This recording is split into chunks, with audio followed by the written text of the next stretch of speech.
الحمد لله نحمده ونستعينه ونستغفره ونعوذ بالله من شرور أنفسنا ومن سيئات أعمالنا من يهده الله فلا مضل له ومن يضلله فلا هادي له وأشهد أن لا إله إلا الله وحده لا شريك له وأشهد أن محمدا عبده ورسوله أما بعد فإن خير الحديث كتاب الله وخير الهدي هدي محمد صلى الله عليه وسلم وشر الأمور محدثاتها وكل محدثة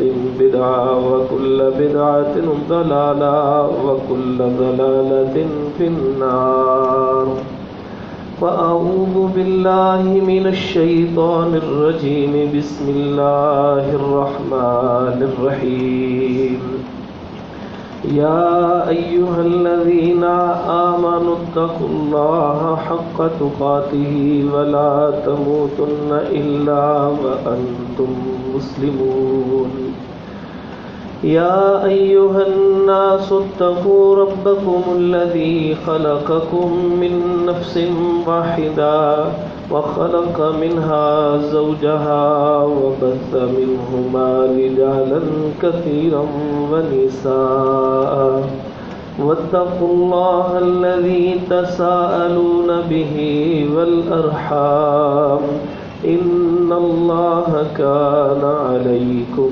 رقيبا يا أيها الذين آمنوا اتقوا الله وقولوا قولا سديدا يصلح لكم أعمالكم ويغفر لكم ذنوبكم ومن يطع الله ورسوله فقد فاز فوزا عظيما رب اشرح لي صدري رب اشرح لي صدري رب اشرح لي صدري ويسر لي أمري واحلل عقدة من لساني يفقهوا قولي اللهم تقبل منا صالح الأعمال وتجاوز عن سيئات أعمالنا اللهم طهر قلوبنا من النفاق وأعمالنا من الرياء وألسنتنا من الكذب وأعيننا من الخيانة فإنك تعلم خائنة الأعين وما تخفي الصدور اللهم إنا نسألك علما نافعا وعملا متقبلا ورزقا طيبا واسعا سهلا عاجلا حلالا وآتنا توفيق الإنفاق مما رزقتنا وشفاء من كل داء إلى أجل مسمى قال تبارك وتعالى في كلامه المجيد فأعوذ بالله من الشيطان الرجيم بسم الله الرحمن الرحيم لتجدن أشد الناس عداوة للذين آمنوا اليهود والذين أشركوا حضرات محترم پچھلے خطبہ میں آپ کے ساتھ یہ بات کی تھی کہ دو قسم کے کام کرنے کے ہیں ایک اصحاب السلطہ کا کام ہے حکمرانوں کا کام ہے جو حکمرانوں کا کام ہے وہ ہم نہیں کر سکتے ہم نے یہ ذکر کیا تھا چند منٹوں کے اندر کہ ان کو کیا کرنا چاہیے شریعت ان کے لیے کیا رہنمائی کرتی